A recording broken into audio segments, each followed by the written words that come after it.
hope everybody's having a great show. I'm Bob Sivak. I'm the Senior Vice President of Ontario Centres of Excellence, and I've been going nonstop for X hours now, and it's been just awesome, and I hope you're having as good a time as I am talking to everybody, and hopefully none of you are the people that I promised to see that I haven't seen yet, so if you are, then I apologize to you, but it's so difficult to see anybody, but very rewarding, and like I said, I hope everybody's enjoying it. Oh, I'm ahead of the curve. Water Opportunities Act is beginning shortly. Please make your way to the Talent Theater. Thank you very much. Okay, sorry about that. Was that the... Yeah. Okay, well that would explain why this... Okay, so for all those headed to the Talent Theater, they can't hear me correcting this announcement. I don't know if we want to send somebody to correct that announcement. Somebody's on the way to correct that announcement. Can I start anyway, or should I wait for a corrected announcement? We're going to go, right? Okay. Okay, anyway, that was my introduction. Before I go any further, I also want to acknowledge the generous support of Bruce Power, who's the sponsor of the Bruce Power Theater, where we are right now. And I'd like to welcome you all to this panel discussion on the global water opportunity. So I'm going to read from these notes that Peter McFadden wrote for me because they're so good. Normally I don't read from notes, but these ones are so good that I promised Peter I would read from them. Okay, so here goes, Peter, just for you. Exponential growth in demand for water solutions is driving a global market expected to reach $1 trillion by 2020. Ontario's proximity to unparalleled freshwater resources had led to the development of excellence and capacity in clean water technologies and research. And with the passing of the Water Opportunities and Conservation Act, the province is well positioned to make Ontario a leading jurisdiction in the development and commercialization of innovative technologies and services for the treatment and management of drinking water, wastewater, and stormwater. This panel, we're here, will address initiatives being taken by Ontario to grow globally competitive companies, implement solutions in our own communities, and provide high-value jobs in Ontario's water sector. Today, this panel will address initiatives being taken by Ontario to grow globally competitive companies, implement solutions in our own communities, and provide high-value jobs in the Ontario water sector. To guide us in our discussion today, it gives me great pleasure to introduce Anthony Watanabe, the President and CEO of Innovolve Group, as moderator of this session. Now, Anthony is on a mission to build a blue brand for Canada. In addition to producing the annual Canadian Water Summit, he also writes a monthly blog for Water Canada called Building Our Blue Future, championing the need for a new Canadian water story. And not only that, but he is wearing the coolest tie in the building right now. And I am so jealous of that tie. So without further ado, I'd like to please welcome Anthony Watanabe. Anthony. Thank you, Bob. Appreciate that. Peter, I have to share the anecdote that we just had outside there. So Peter is tieless today. He was wearing a tie yesterday. I have a correction. In the Talent Theater, This is about us. putting the social in Ontario's innovation program, a regional story is beginning shortly. Thank you. Oh, sort of about us. And Don Lewis was there. He was also tieless. And then one of them said, well, I heard that the more casual you are, the more successful you are, essentially. So clearly, those guys have got it made, and I'm the one that is playing catch-up and working hard. Here we go. Okay, so Peter, thanks for putting this session together. We know we have Ontario. Is there a global water opportunity? I think that's what Bob detailed a little bit in his opening remarks, but really, what does that opportunity look like, and how is Ontario readying itself? What are some of the initiatives that are underway to actually concretize and seize that opportunity? That's what our esteemed speakers will unveil for you today. Just by way of setup, a couple of things. What is really driving this global water opportunity that we speak of? I mean, we can distill it down to this, right? Halloween 2011 was the day that the United Nations Population Division estimated the 7 billionth baby was born somewhere in the world.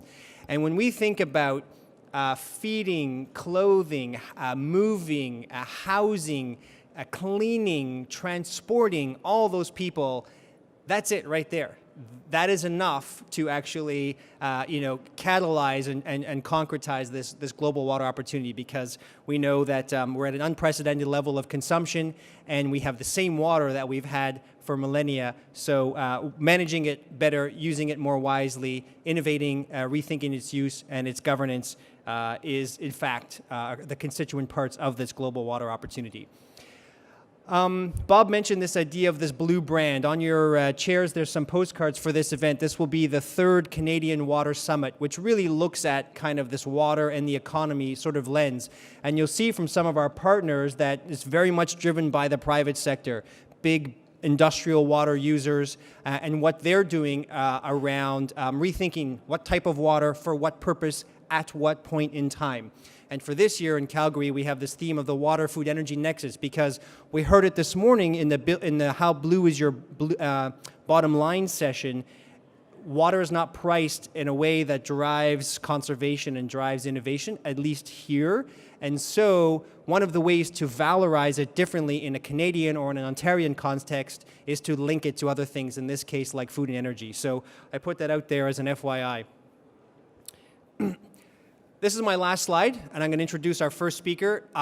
We have Dr. and Doctor on the stage with us today, 2 very esteemed scientists. So in the spirit of respect and reverence and intellectual pursuit, I thought I would take a quote from a recent article published by the Harvard Business Review, assuming that it would be in line with our esteemed guests. And the quote is this, and gentlemen, I'll ask you to ponder this quote in your remarks, and it will be part of the opening for the question period. And the quote is this: if you are not pissing somebody off, you're probably not innovating. This is not my language, so do not excuse me the coarse language. It comes from the Harvard Business Review. But this is the idea that if you are not actually disrupting and perhaps making the incumbents uncomfortable, then you're actually really not doing anything worthy and valuable. So I'll ask you to consider that as we move to the question period. Our first panelist is Dr. Brent Wooten, who is the Director and Senior Scientist for the Center for Alternative Wastewater Treatment at Fleming College. Brent has been invited to participate in UNEP's consultative meetings on environmentally sound technologies for wastewater management partnerships, and has participated in meetings of the UN Wastewater Task Force. He today is wearing his hat as Vice Chair of the Water Technology Acceleration Project. That is WaterTAP, the new Crown Corporation of the province set up under the Water Opportunities and Water Conservation Act. So with that, I'm going to pass it over to Brent. Please welcome him.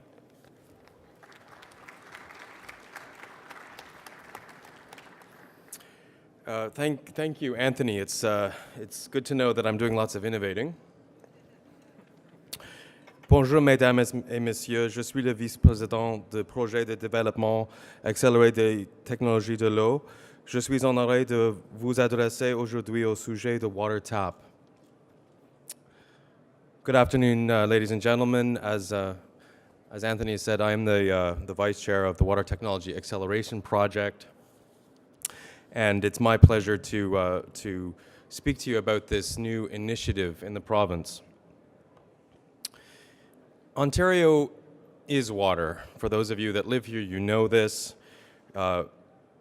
We border on 4 of the 5 Great Lakes. We have over 250,000 lakes, rivers, and streams. This is the picture of water in Ontario, a foundation for prosperity, growth, and our quality of life.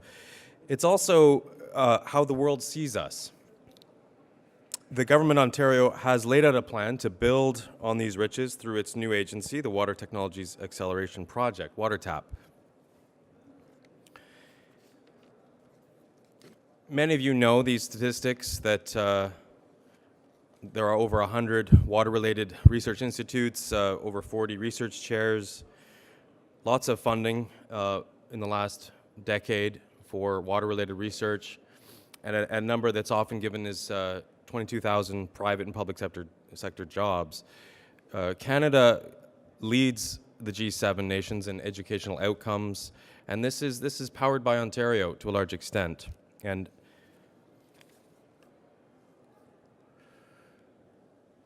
as Anthony set up, we're entering a new water reality 7 billion and counting. Ontario has both a responsibility and an opportunity to become a world leader. It's our time to shine. These capabilities, I hope, are also well known to those of you in the audience that are familiar with the water sector. We have innovative water technologies. We have optimized solutions for things like energy recovery, water reclamation, nutrient management. We have the capability for integrated infrastructure design, build, finance, operate, and maintain capabilities, and of course, real-time monitoring and detection, data management, performance assessment. These are things that... Ladies and gentlemen, may I have your attention? Start Me Up, Alpha Exchange Innovation Campaign live judging event is starting in the Cowlings Theatre. Thank you. These are things that I know that my colleague Dave will be speaking about in reference to the Southern Ontario Water Consortium activities. We heard also that by some estimates it's a $1 trillion market, $400 billion market. I mean, it's a big market. We all know this. The Ontario government recognized these global opportunities by passing the Water Opportunities Act to attract economic development while creating jobs. The Water Opportunities and Water Conservation Act was passed recently, and the purpose of this act was to create, to foster innovative water, wastewater, stormwater technology, services, and practices, to create opportunities for economic development, clean tech jobs, and to conserve and sustain water resources. These are the three pillars of the act. WaterTAP, many of you may not know much about WaterTAP, and that's because we've been working diligently behind the scenes. I'll be talking in much more detail about our plans. We have a three-year, $5 million mandate. In the third year of our mandate, we will be making recommendations to the minister. We'll be advising all along the way, but our main focus is on assisting and promoting the development of Ontario's water sector, providing a forum for governments, private sector, and academic institutions to exchange information and ideas, to assist these sectors by encouraging cooperation. And those can include things like developing, testing, demonstrating technologies, and expanding business opportunities, both locally, nationally, and internationally. And you won't see locally on that slide there, but that's just as important. Locally in the province as well as nationally and internationally, and advising the minister on all these things. The theme I hope you'll hear often in my talk here is that we need your help to do this, and that's really the point behind this quote from our chair, Nicholas Parker.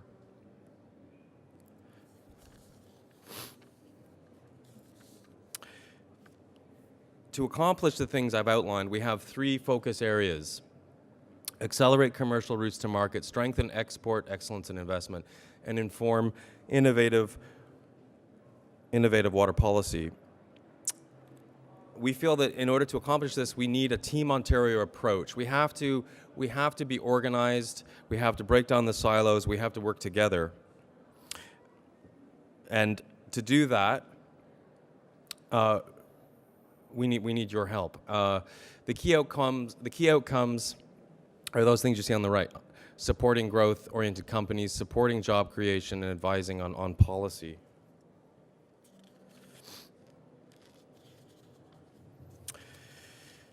We're a relatively new organization. The Water Opportunities Act was passed in November of 2010. Those individuals there, I won't list all their names, but we have a fantastic board. Nick Parker is the current chair and interim CEO. We're in the process of hiring a permanent CEO, and that process will be wrapping up fairly soon. The agency really got going in December, and since then we've been having discussions and consultations with select organizations and developing our business plan.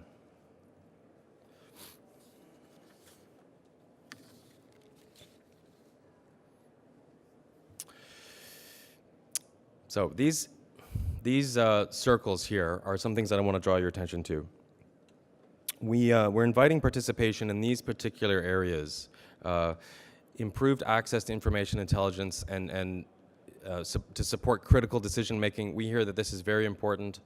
We're developing task forces, which I'll be going into more detail in the next few slides.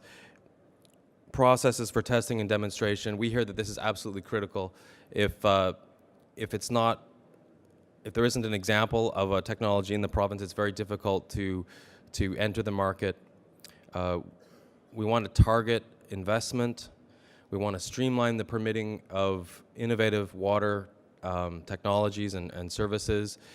Ministry of the Environment is modernizing its approval system, and we're working together with them, providing advice and guidance to large industrial and municipal water users is also important.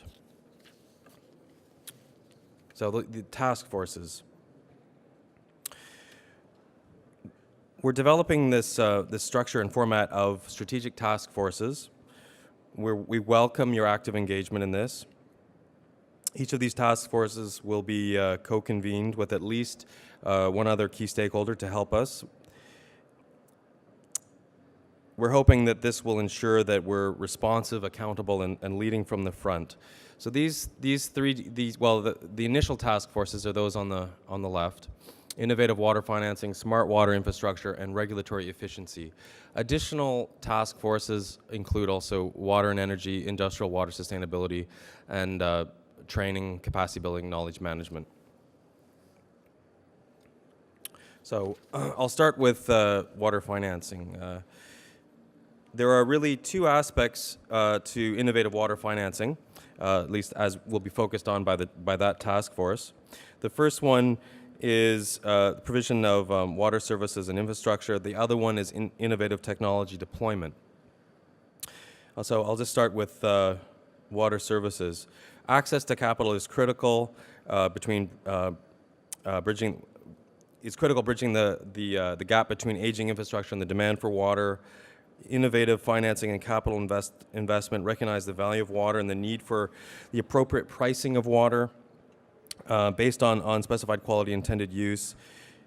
Sustainable infrastructure requires full cost of service pricing. Although the benefits to society clearly support government funding, infrastructure funding should not be based on implementation of sustainable pricing. This means clearly stated objectives for providing grants and loans to the level needed for sustainable, affordable rates with financial support for those least able to pay the sustainable rate. On the wastewater side, trading for water quality compliance based on receiving environment carrying capacity, similar to what we see in carbon emissions, trading can achieve a lower cost of compliance. On the innovative technology side, venture capital is important for stimulating entrepreneurial activity, but it has limited immediate economic return given the long timeline between an entrepreneurial startup and sustained job growth. These early stage companies need real and potential customers in order to attract investment. Demonstration of home market success leads to export market opportunities and acts as a positive signal to potential investors. There can also be real economic benefits by investing in smart, decentralized water infrastructure solutions, selecting the right technology for an application, and packaging it at an appropriate price to deliver the required quality often makes more sense when considering the overall cost. And then finally, as the water sector gets smarter, technologies and services companies are positioning themselves at the convergence of water and other sectors to address efficiency opportunities while creating new revenue streams and saving money for water users. Smart water infrastructure. This is about managing water throughout the entire value chain. This means better, more informed decisions about safety, maintenance, and the management of assets. The value proposition for smart water infrastructure is to integrate water, resources, and energy in a sustainable way. This means systems integration and technology integration. Connected technologies are reshaping infrastructure management and the water business. We've all heard of the use of sensors, networks, visualization, and integrated software applications allow intelligent infrastructure to adjust in real time. There can be real economic benefits by investing in smart, decentralized water infrastructure solutions. Non-centralized distributed treatment makes more sense when considering the overall cost. For example, why not treat water at point of use if 95% of the cost is in the piping? Water should not be viewed in isolation. Selecting the right technology for an application and packaging it at an appropriate price to deliver the required quality is gaining increasing acceptance. Finally, as the water sector gets smarter, technology and services companies are positioning themselves at the convergence of water and other sectors to address efficiency opportunities while creating new revenue streams and saving money for water users. Finally, we have regulatory efficiency. I know this matters to a lot of businesses, particularly startups. The proposed regulatory efficiency task force would build on the following. Opportunity. Ontario can use the regulatory processes and oversight to make the province an innovative, reliable supplier of safe, sustainable water solutions. Regulations can drive innovation. We all know this.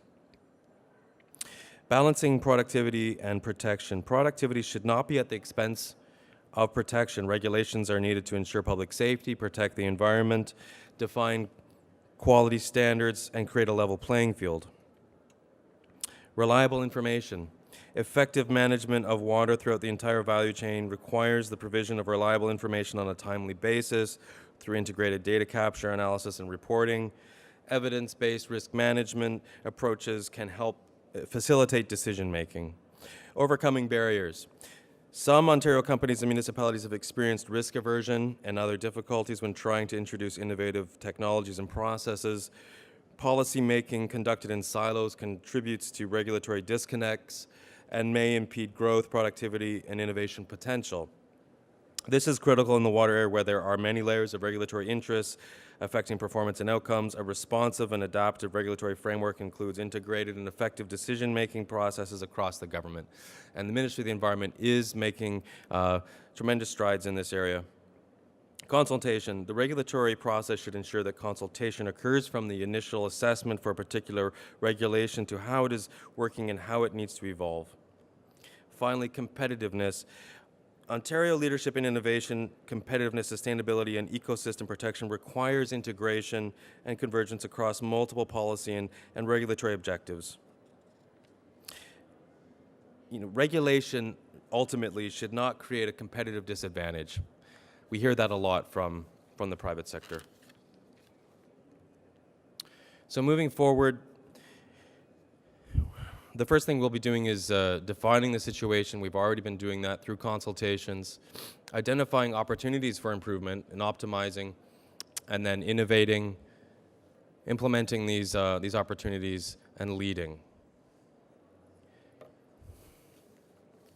I think many of you have heard of the Water Asset Map.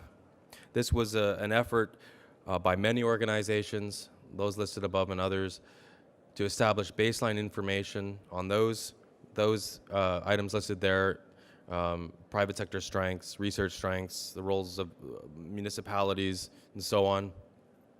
This work, which is quite substantial, is in its second rollout phase, and WaterTAP will be working with these organizations to make it available to the public very soon.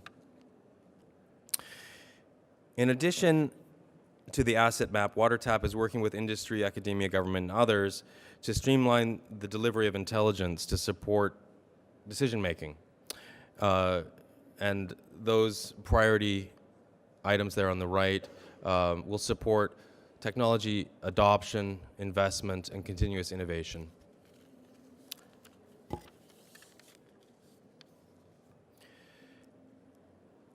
In summary, WaterTAP is about prosperity, growth, the quality of life, bridging relationships, supporting research and market development, and removing barriers to growth and innovation.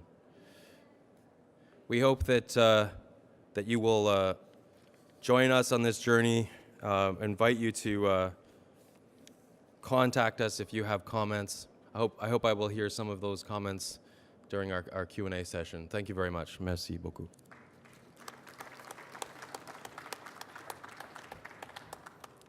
Thank you, Mr. Vice Chair. Look forward to your comments on WaterTAP's evolving mandate after our next speaker, who is Dr. David Rudolph, Executive Director of the Water Institute at the University of Waterloo. David, of course, is also with the Southern Ontario Water Consortium. I'll tell you his official title under that banner in a moment. David's a professor in the Department of Earth and Environmental Sciences, where he specializes and teaches in the areas of regional hydrogeology and groundwater protection and management. His research relates to the regional management of groundwater resources, and he's participated with municipalities nationally and internationally in the development of these kinds of strategies for groundwater protection. David is the node leader for watersheds, I think, with SOWC, and he's going to give us an update on that exciting initiative. Please help me welcome him to the stage.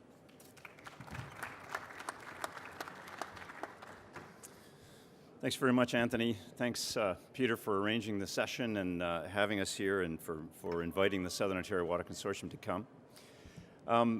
What I'd like to do is spend the time I have giving you an update on a project that's been 4 years plus in the making. Just about ready. It's come off dry dock and just hit the water now. I'm not going to use too many of those puns, though they're tempting. And I'll leave it to you to decide how innovative it is. I'll give you as much background as I can, but I will say, in responding to Anthony's quote, that I have definitely seen a lot of people pissed off during the process of this formation of this. So I think we might make it. It's looking good. So it's got a good start anyway. I think if you were to look nationally, and certainly internationally, some of the key issues that might come to your mind in dealing with water might be on this particular slide here. So agriculture, obviously the world's highest use and probably highest consumer of water, lots of pressure to increase our productivity in food, the numbers that we heard about population continuing to grow. Agriculture is also implicated in water quality issues, as we all know very well. In Canada, of course, energy development very much linked to water in so many ways. Quite easy to put up a picture of the oil sands, but that's not where it stops. Shale gas, lots of water related to that.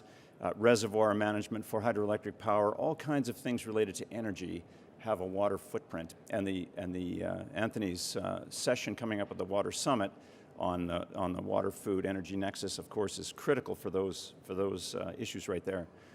Another one that you can see as you drove in today, of course, is the growth of the urban areas. And this part of Southern Ontario is a rapidly urbanizing area, as is most of the world. The United Nations are indicating numbers continuing to increase in an urban center.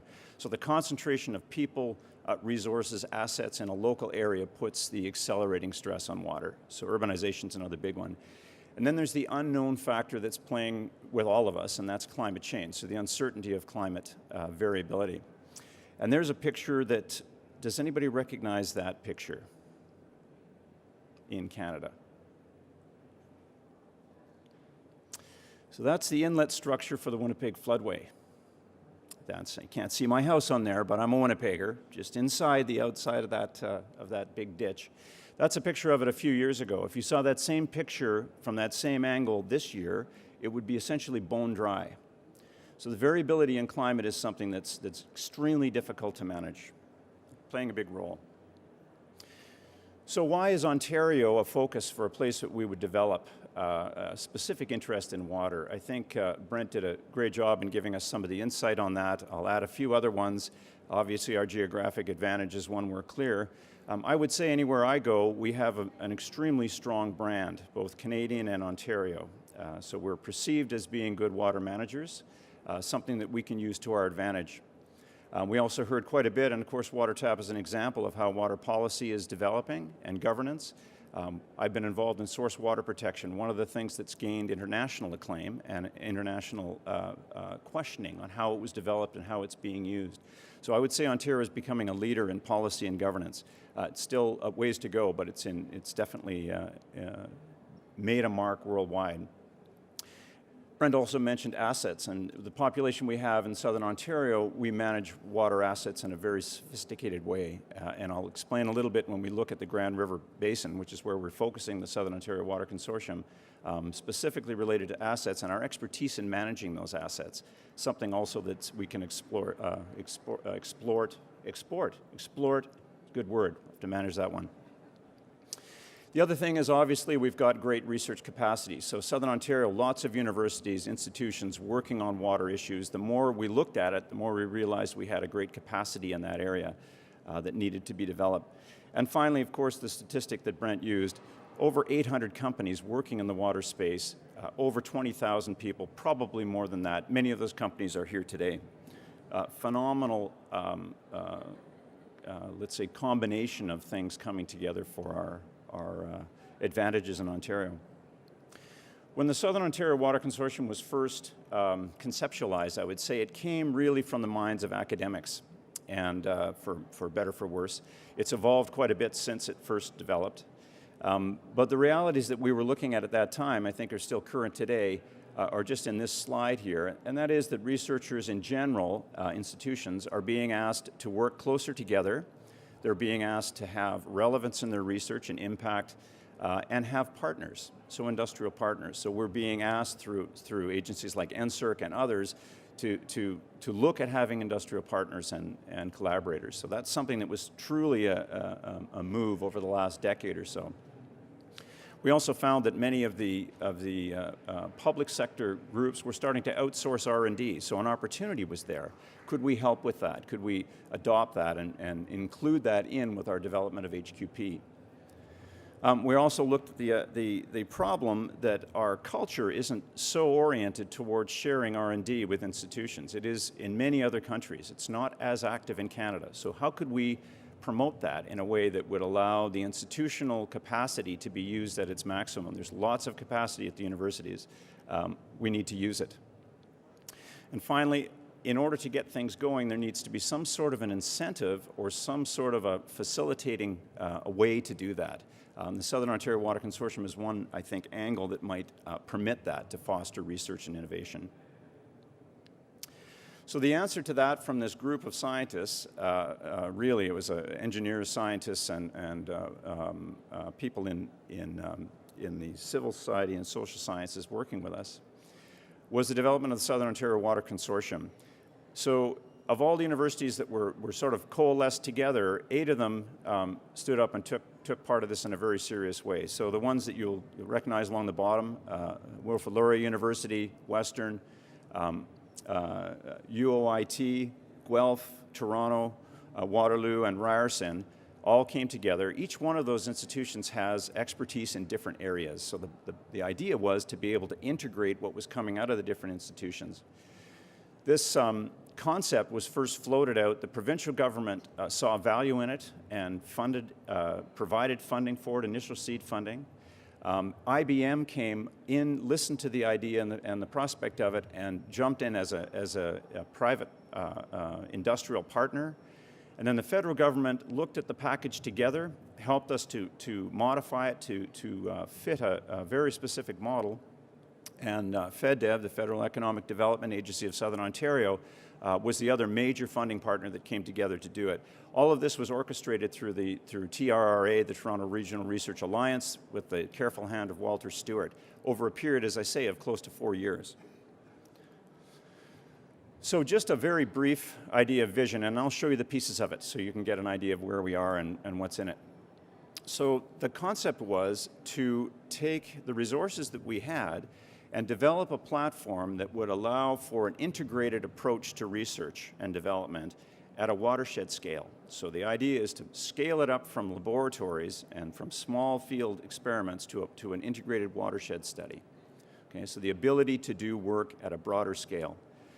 So the other component of it that was critical, and it's certainly a little bit out of the comfort zone of most academics, was to do it in a sense that it developed economic opportunities for Ontarians, Ontario in general, but Ontarians specifically.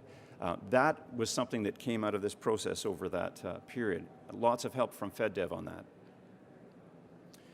So what is SOWC. In reality, it's a network of living laboratories, if you will, and they're all at different scales. Some of them are at the sub-watershed scale. Some of them are at local field sort of facilities. Others are sitting at wastewater treatment plants, large-scale laboratories, and others are sitting right in universities, specific types of facilities that will be useful for everyone interested in adopting the Southern Ontario Water Consortium. In reality, it's a heavily instrumented platform, as it's building now, it will be, to permit real live testing and development of technologies. So it's essentially building an R&D base for anyone that wants to use it to bring technologies and test and demonstrate. And Brent says one of the ways to get technology out there is to be able to demonstrate that it works. So this is really at the heart of what SOWC is designed to do. The other thing I'm sure you've heard of quite a bit over the last couple of days is the significance and importance of data. So IBM has been our leader in this, and they have experience worldwide in managing, collecting, and interpreting data. So they're bringing to the table computational assets and software that'll help us take streams of data from these ones I've got listed here, hydrologic, climatologic, in many cases ecologic data streams that are collected in real time, maybe during extreme events like we saw on the Winnipeg flood there, combining that into such a way that people can use it. And people can have access to it depending on what their stake is. So people use data for different things. Wastewater and water infrastructure generate continuous streams of data, and people interpret it different ways.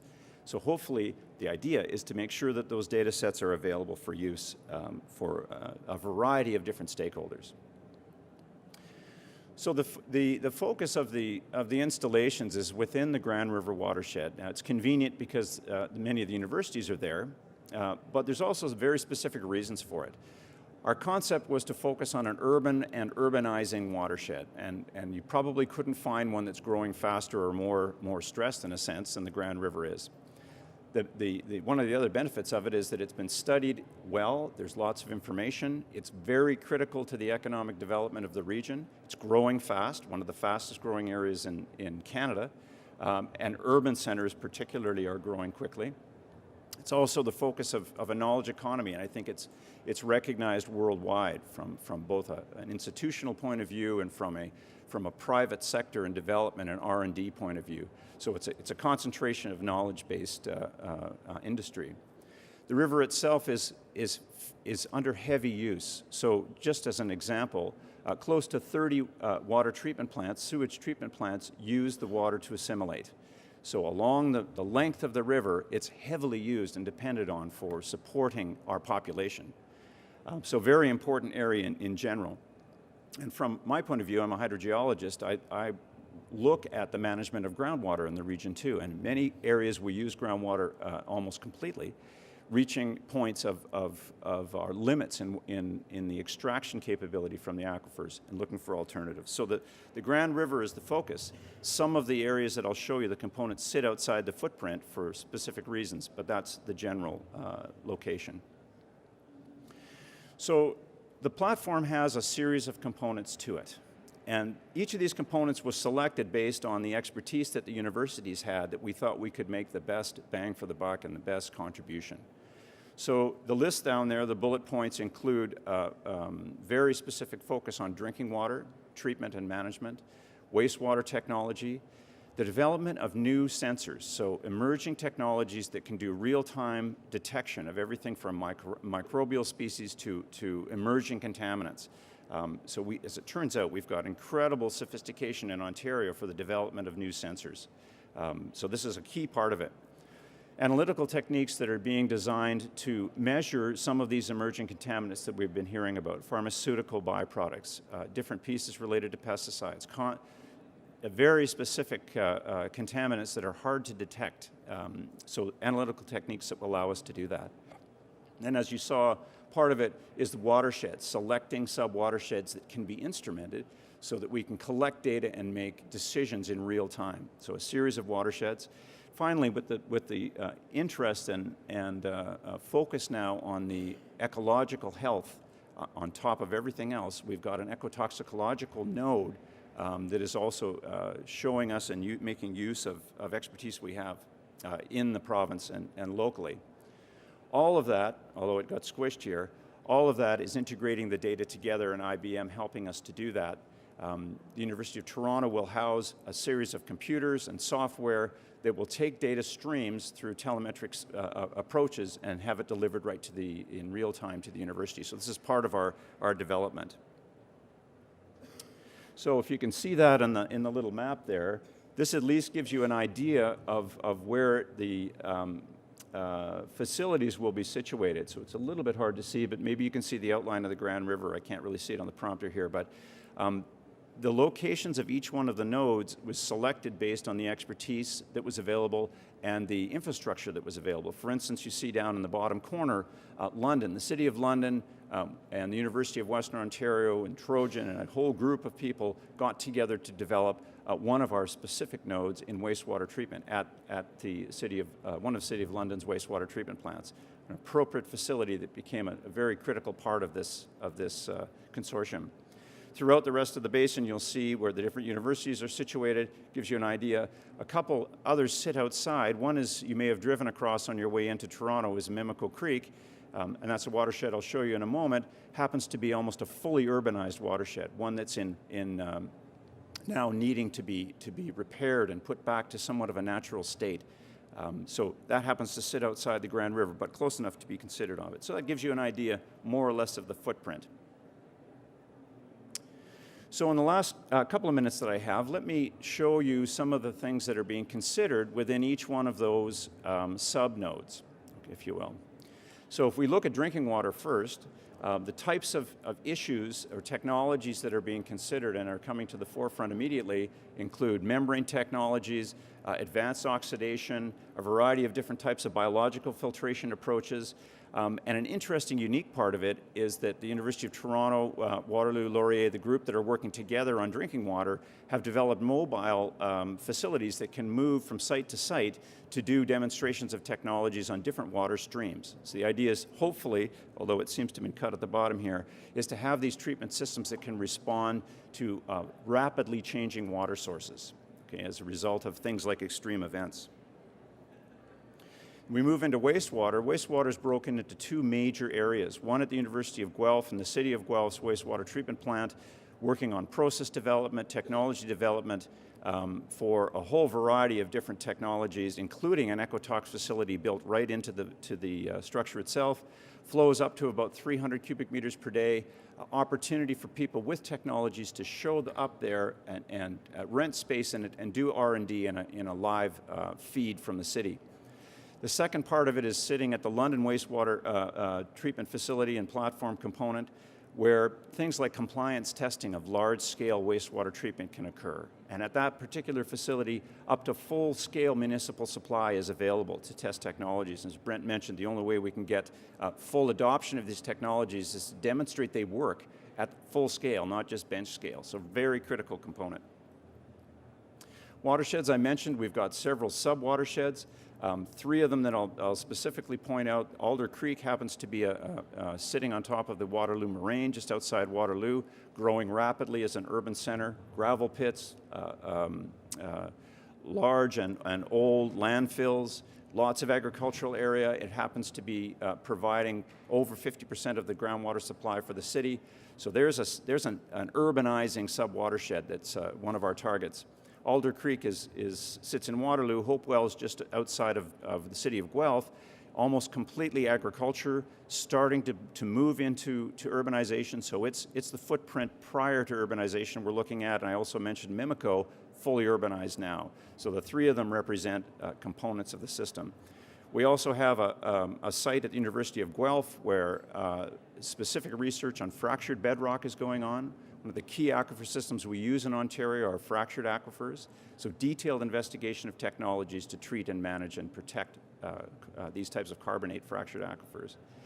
Another one that is another component that sits outside the footprint is the groundwater remediation facility at Canada Forces Base Borden, where in situ testing of technologies to remediate groundwater contamination has been going on for literally decades, and we've adopted it into SOWC to make it available on a broader scale. The final piece here is ecotoxicology. As I mentioned, lots of focus on ecology these days. Mobile systems that can go to field sites to do testing, to see impact on the ecology at the same time up and downstream of wastewater treatment plants, for instance, or agricultural operations. A very unique component. And I mentioned the sensor development going on at McMaster. So new technologies to measure in real time things like microbial concentration and very small, low concentrations of emerging contaminants. And a series of different analytical systems that will be are placed at different universities that can get after some of these contaminants and do the analyses.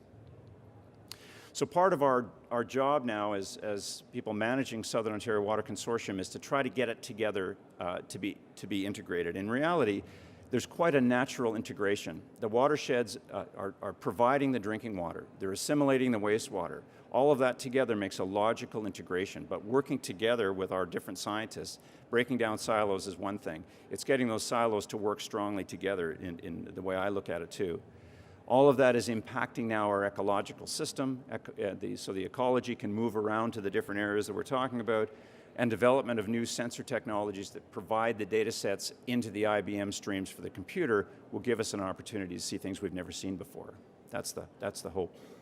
So, value added, what will this bring for us? Well, one of the number one things from my point of view is providing an opportunity that will be second to none in the world, as far as I see, for students and HQP, people wanting to learn on real scale problems in an environment that will let them have access to industry, new technologies that are emerging, something that they will be able to exploit worldwide, give them a step up over everyone else. We'll be able to hopefully take the opportunity to transfer technology, demonstrate it, it works, we can sell it internationally and nationally. Break down this barrier of not wanting to adopt new technology. It's really a hard thing to get beyond. We can help, hopefully, to be able to do that. With that comes an enhanced economy, something that's a value for us, and provide the infrastructure to be able to facilitate the types of partnerships that built SOWC, so industry, government, and of course the private sector, squished there on the screen. So where are we now? So I'd say, as I say, we're still at a work in progress, but the ship is in the water and moving. So the things we're working on right now are how to develop a really flexible approach for people to access the facility. Jumping down a few bullet points, we hope to have it fully operational by 2014. It's starting to be constructed now. I'm sure many of the elements will be prepared and available to use much in advance of that.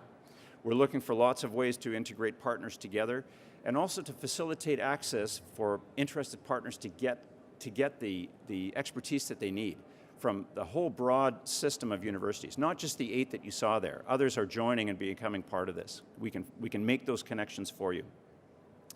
Brenda would have been with us today, but she's in Israel talking, as it turns out, about SOWC. So if you're looking to get a hold of us, our website will be up soon. We're still in the process of developing that, and Brenda is our operations manager.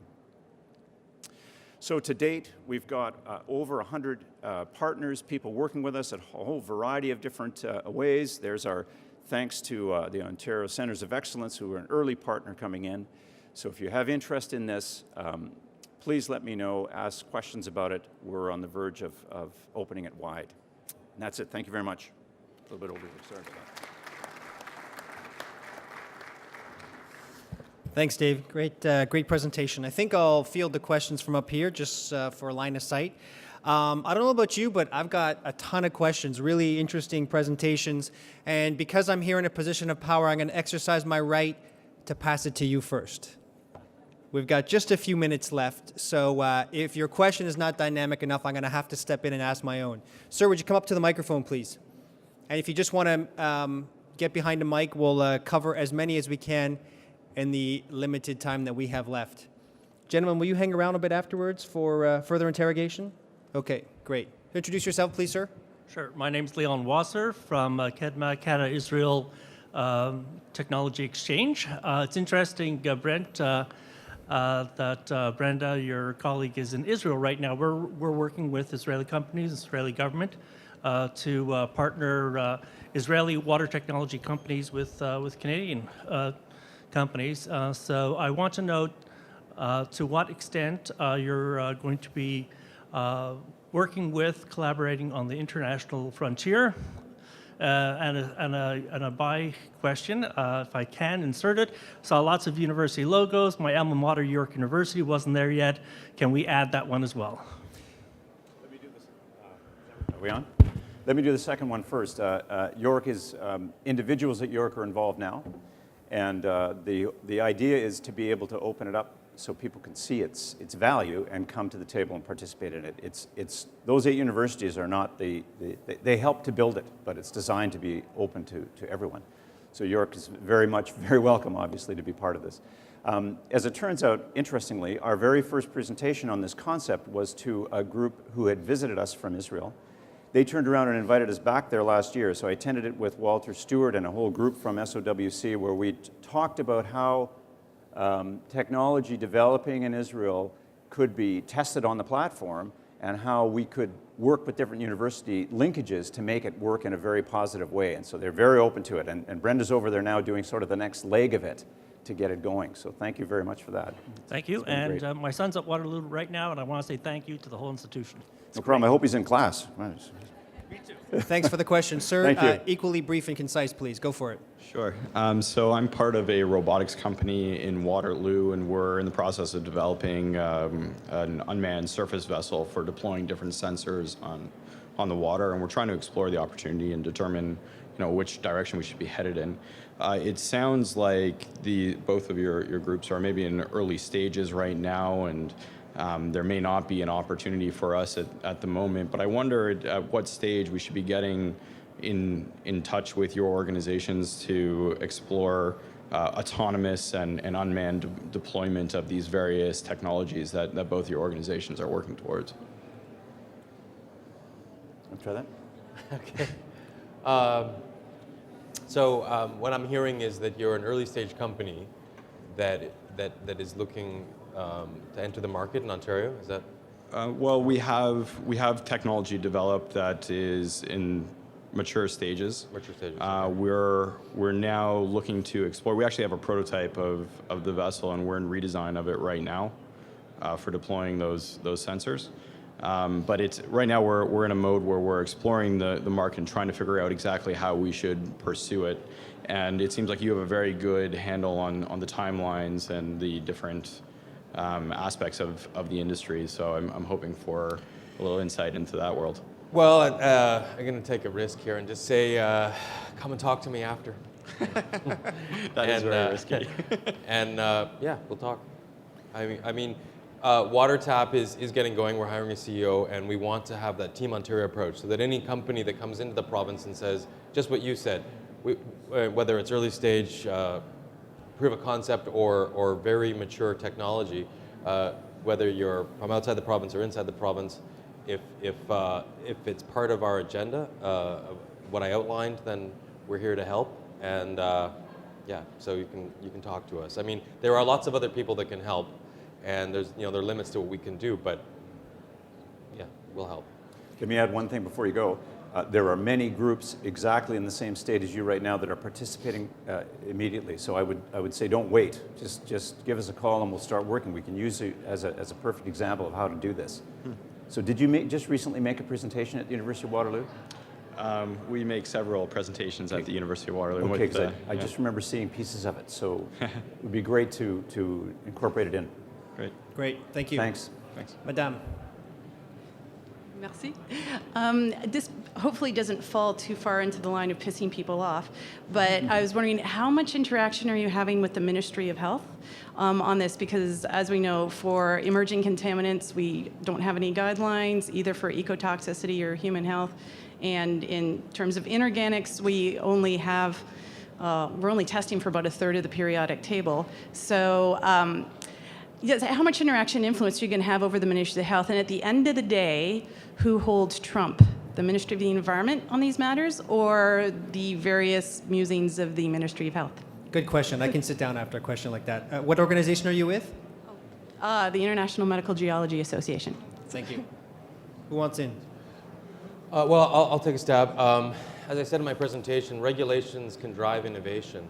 And I know of several companies that that want to demonstrate their technology for emerging contaminants, and and they've come to me and said, so what are the regulations for such and such, emerging contaminant? And the reality is there aren't any, and I just say, well, there aren't benchmarks. So what trumps what? Well, it's the regulations of the day ultimately that trump everything, and that's part of what WaterTAP wants to do: work with the government in terms of recommending what regulatory changes might be needed, or which direction the government should be going to drive innovation. So it's a very important point, absolutely. Dave? So the real focus on ecology now and the health of the ecological system goes right into human health as well. So the concept of us not being able to detect and measure these contaminants, we're not even sure exactly where they are in the hydrologic system and what concentrations they are. Hopefully that's going to provide the data streams that health is going to need to make those decisions. I don't think we have enough data to be able to make the call on it yet. We know the evidence is there. So I'm hoping that we're going to be able to provide, certainly Applied Health at our university is a member working with us now, and would really encourage every aspect of health to be fit into it, because boy, that certainly drives the day. Just interesting anecdote on that. Conservation Ontario, which is the association of all the conservation authorities in the province, runs an annual pretty big conference of over 3 days called the Laternal Conference. Last November, the focus was on water. The whole thing was on water. And this November, it's all on the link to health. And it's all on the link to human health. So there's there's a direct line there and a connecting the dots that might resonate with you in your work. Right. Are you Michael? Please introduce yourself and give us a question, Michael. Is that mic on, please, guys? Get Mike's mic. Mike Brandt from the Montico Group of Companies. Within the last 2 months, Minister Bradley announced the proposed Great Lakes Protection Act. And as much as I can see both of your organizations are working together, I'd just like to hear any comments you might have on what this proposed act may do for what you do, and how would it be interlinked to your organizations? I don't know much about it. Well, it's a good point. Last week at the Ontario Environment Industry Association, we were asked a similar question about how WaterTAP will intersect with all the other, their existing laws or anything that's proposed, including the Great Lakes initiative that you're talking about. And I think I can say that WaterTAP is committed to working with all aspects of the public service, and we have that mandate. But there are certainly certain areas that are our focus, and that's what I outlined today, and that's what we'll be concentrating on. So I hope that's not a mixed message, but if there are things in proposed legislation that clearly intersect with us, we will engage on that. But we do have priorities, and those are the ones I identified. The impact of the Grand River on the lake is something that has taken a lot of attention over the years, and I think will take more. So if we have information more specific on it, I think there's a way for that to link in very well. Thank you for the question. The water conversation has really ramped up in the last 3 or 4 years, provincially, domestically, and globally, and it is in a very exciting space to watch. I'm a relative newcomer, so I come at it with more of a student's eyes as opposed to the master's eyes that we have up here, and I can tell you it's a very interesting piece. There is huge opportunity for us in Ontario. I think getting groups like the Consortium and TAP to work together is one of the parts of the secret sauce for building this global hub.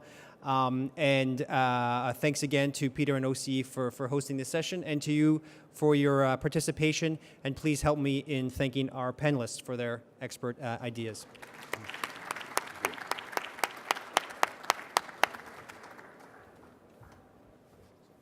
Okay, I just want to, again, formally thank you guys for taking the time. I appreciate taking the time of the day and for putting on this event. And in appreciation, we'd like to present you with a small token for your efforts. I realize it's not total compensation, and there is no water in that bag, so you're okay. Yeah, there you go. Thanks. But anyway, thanks very much, and we really appreciate it. One more time for the panel, please. And just housekeeping, next in this theater at 3:15 is a panel discussion on oncology and analysis of technology adoption. Okay, so thanks and enjoy the show.